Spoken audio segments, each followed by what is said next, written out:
Good morning, everybody. I'm here today to launch our candidate for this Caerphilly by-election to the Senate.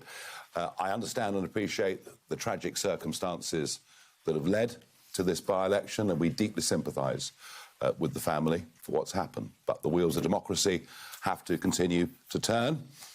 It's also, of course, been another great tragedy this week with a very good friend of mine killed in America. And I just have to say that some of the responses that we've heard to that murder have been, I think, frankly, quite despicable. And I just wanted to put that on the record. And we are a party that believes in active, energetic debate. We're a party that believes in free speech.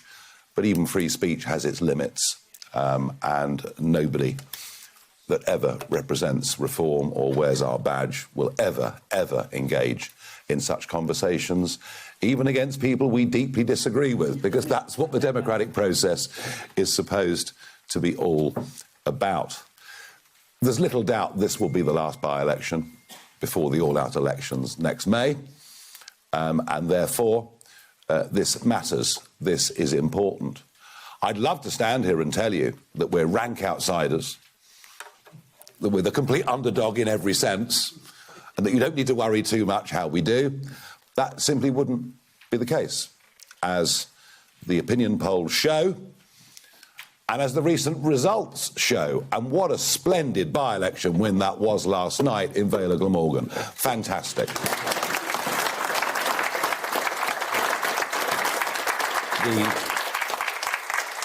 We are building a very, very good grassroots outfit right across Wales. I'm very, very proud of the incredible progress we've made over the course of the last year. And that's been reflected in these results. It's been reflected in these opinion polls. And so we go into this contest. And I want to make it absolutely clear from the start. We are in it to win it. Simple as. Simple as. And I've no doubt Plaid will put in a very, very big effort, and I've no doubt Labour will try, though I think after the Peter Mandelson sacking... It was funny, I was there in the House of Commons on Wednesday, and when the Prime Minister was standing up and saying we have every confidence in the British ambassador, a bit like, the chairman of the football club, we have every confidence in the manager, and he's gone for the weekend. I didn't see a single Labour MP nod in agreement, not even the front bench. So Labour have their problems nationally. But, the record here is 26 years, isn't it? It's 26 years of being in control, and by every measure and every marker, when you compare it to the rest of the United Kingdom, everything in Wales is failing. There is no debate about that. There is no argument about that. Wherever you look, whether it's education, whether it's health delivery, whether it's investment, whether it's unemployment rates, it doesn't matter where you look. Wales is failing. That's even without mentioning the 20-mile-an-hour speed limits that have been imposed everywhere. So I think the voters are looking for change. I think the voters are looking for positivity. We will go into this by-election. We will absolutely throw everything at it. We intend to win this by-election. That is the message I'm giving to the media. And if some people think I'm setting expectations too high, I'm not. I'm being realistic. We have every chance next May of doing something quite spectacular in Wales. You will be seeing an awful lot of me between now and next May. Well, thank you.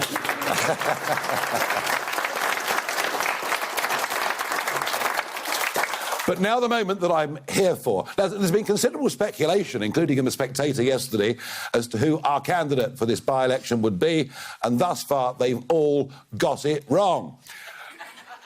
Lear Powell has been known to me for many, many years. He's worked in and around politics. His skills, our communications, messaging, we've known him for a long time. We know he's a good, hard-working, loyal, solid, decent bloke. And so I'm very pleased to be here today and to introduce him as our candidate for this by-election.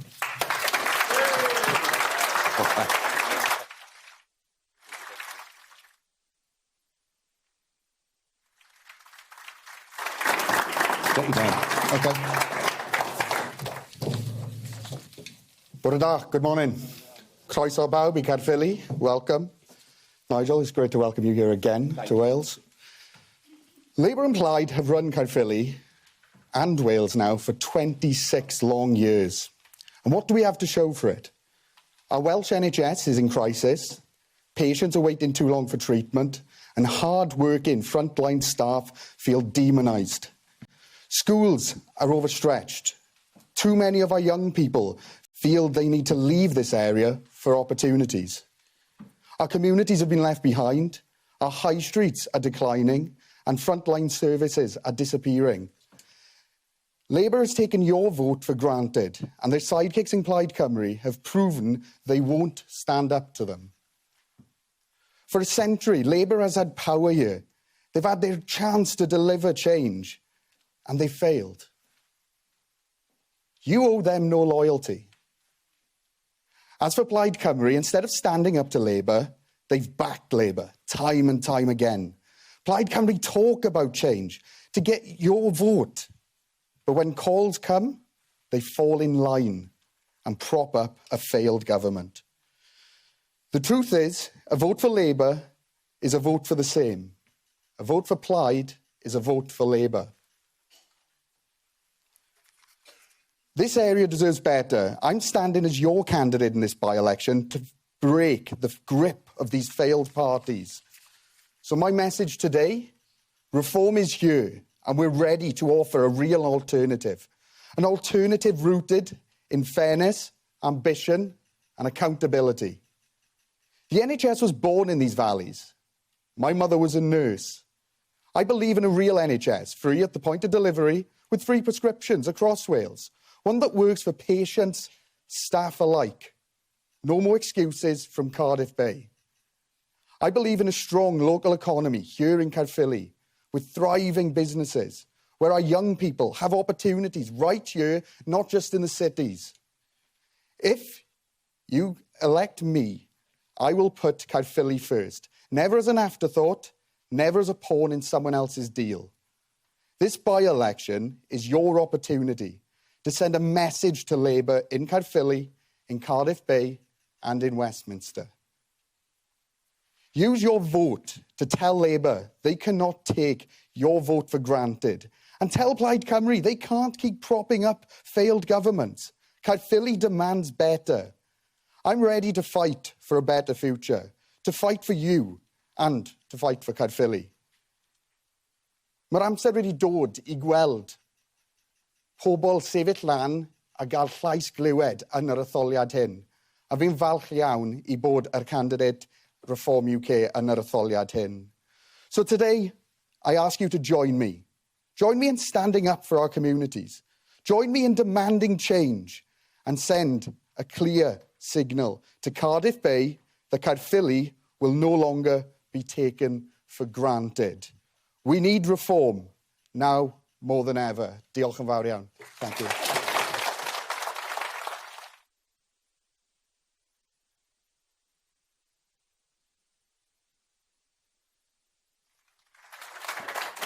Well, Leah, thank you very much. I understood much of that.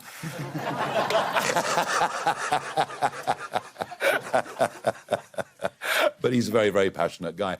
Now, we're going to take press questions. We're going to do it from the podium because I think if we sit there, you're not going to be able to see us. So I do have a list of those that want to ask questions. We're going to start off with Gareth Lewis from BBC Wales. Morning, both. Just wondering, what one concrete, tangible thing can you offer voters in Caerphilly in this by-election? Well, what I'm really keen on doing is holding this government to account. You've heard the First Minister already say that Labour will find it difficult to pass a budget if they lose it. And I want to be clear on this, that if I'm elected, I will never vote for a budget that contains the nation of sanctuary policy continuing. I will never support a budget. I will never support a budget that spends money planting trees in Africa while shutting libraries.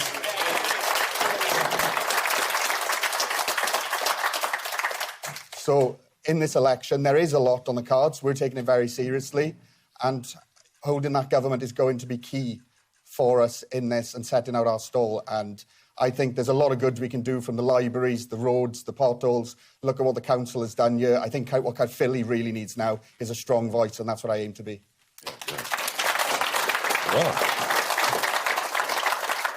Well, there you are. I'd vote for him, no question about it.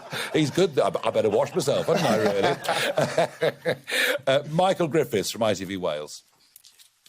Hello, thanks both. I mean, you alluded to it there, Mr Farage, of the number of visits you plan to make, and I'm sure plenty of people in the room would be very happy to see you here again. But there is no leader for reform in Wales at the moment. Why not? Because we're a work in progress.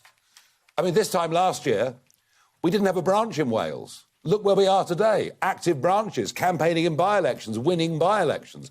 In 15 months, we have made the most astonishing progress in Wales in every way. But we are not yet the finished product. And I want to see what talent comes through over the course of the next month. Every week, as a party at a national level, you know, you'll have seen over the course of a summer people like Colin Sutton, the most famous living detective, coming and joining the party.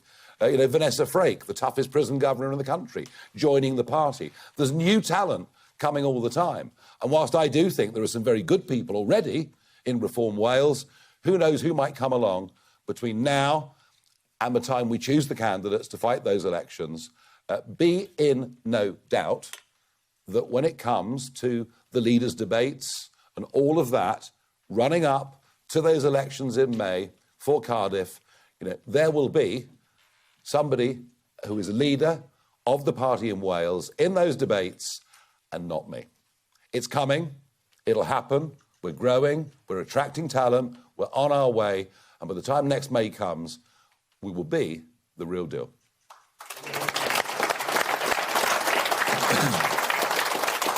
Thank you. Caitlin Parr from LBC. Thank you. Reform have previously said that abolishing the Senedd will be in the manifesto for the May elections in 2026. Laura Ann Jones at conference didn't seem to think that would be the case. Why are there disagreements between the three of you already? I really misunderstand the question. Where did you see we said we'd abolish the Assembly? A Reform spokesperson had previously said that it was going to be in the manifesto. Maybe somebody at a pub late at night might have said it, I don't know.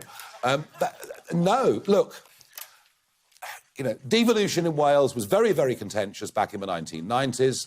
It literally passed by a cigarette paper of 7,000 votes. There was no widespread huge public demand. Only 1 in 4 people in Wales voted for it. That was a quarter of a century ago.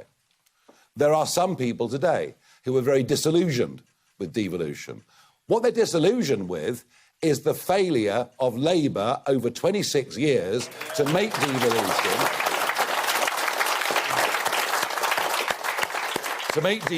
work. And if you listen very carefully to what Laura Ann said up at our conference at the weekend, she said, yeah, some people don't like it. They think it's failing. Our job, our aim and our ambition is to win those elections next May and to make devolution work. And you will not hear a word from me about abolishing the Assembly, about getting rid of the Senedd. There are 1 or 2 voices that still think that, but I think we have to accept the facts of life as they are. It's happened.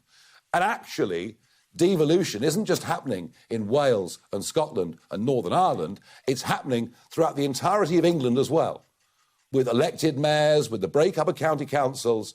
That is the landscape that we face. They're the battles that we have to fight. We're not questioning that premise. Thank you.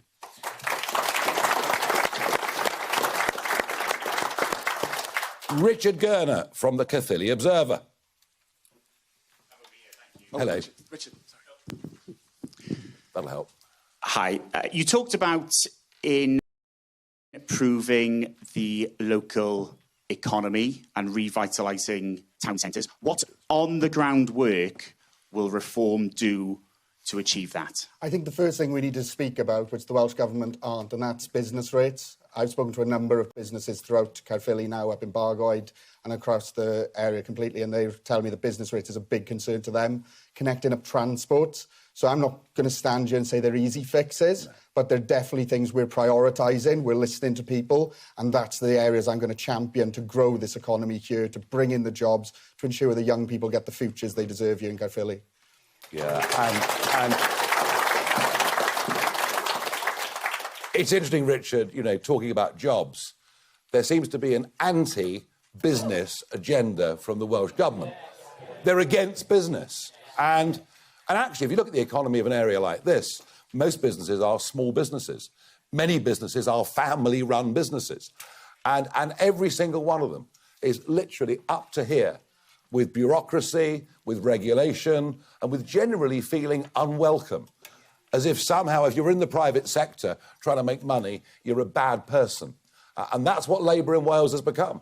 It's an anti-business, it's an anti-entrepreneur message, it's a sort of we don't like people who make money message. Well, you know what? Without people that take risks, without people that invest money, without people that have a go, you don't have well-paid jobs. You don't have thriving local economics. And so what I think above all we're going to try and bring, whether it's in Caerphilly or more broadly across Wales, is a completely different change of attitude. We want people to set up businesses. We want people to take risks. We want to get the burden of regulation, particularly local government inspectors, etc., off the backs of people. Wales needs to make money. People in Wales need to make money. And if that happens, everybody will be better off. And frankly, what has happened in the name of net zero down at Port Talbot is just a disaster for the whole area. Literally, in terms of global CO2 emissions, it means emissions go up. Because the steel that would have been produced there gets produced in other parts of the world and then gets shipped back to us. This is how anti-business the Labour Party has become, nationally and here in Wales too. We represent a complete different mindset when it comes to business, jobs and making money. Right, let's go on. Eleanor Story from the Press Association. Hello. You mentioned at the start there about the shocking death of your friend Charlie Kirk in Utah. And I wondered if it had sparked a renewed concern for your own safety at public events. Well, it's very sweet of you to ask after my health, but I don't really answer questions about my personal security. All I will say is that I think I've personally been the most vilified person in public life over the course of the last 15 or 20 years. Funny, isn't it, though? I haven't changed a single policy, really, in 15 or 20 years. I haven't moved, but the public have moved more in my direction. But look, I think last week, I was before, the House Judiciary Committee in Washington, D.C., arguing that an Irish comedic writer who puts out a few sarcastic tweets and then, despite not even being a British national, gets arrested by 5 armed police at Heathrow Airport is excessive and over the top. What I will say is, if we are serious about understanding what the limits of free speech are, right, and I will say this actually, those people who posted on TikTok, open TikToks calling for me to be killed yesterday, let's see if the police go and arrest them. Yes. Shall we?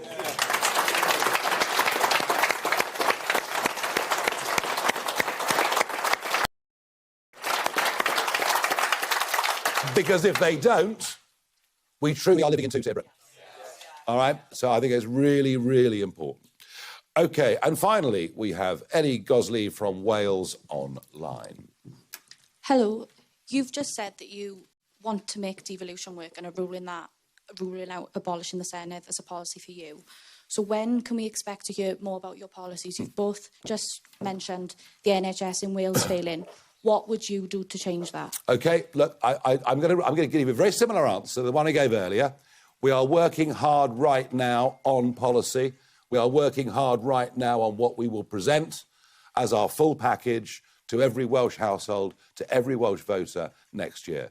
I think, in terms of travel, in terms of direction, in terms of philosophy, a fair bit of that actually has even been laid out this morning. In terms of a detail of that and what will be discussed, openly in the run-up to May, that will all come. We're only in mid-September now. We're working very hard on it. And we will present you, I promise, with the full package. That is what we intend to do, and we will do it. Thank you very much indeed, everybody. Short and sharp. Please wish Leah great luck over the course of the next few weeks. All right.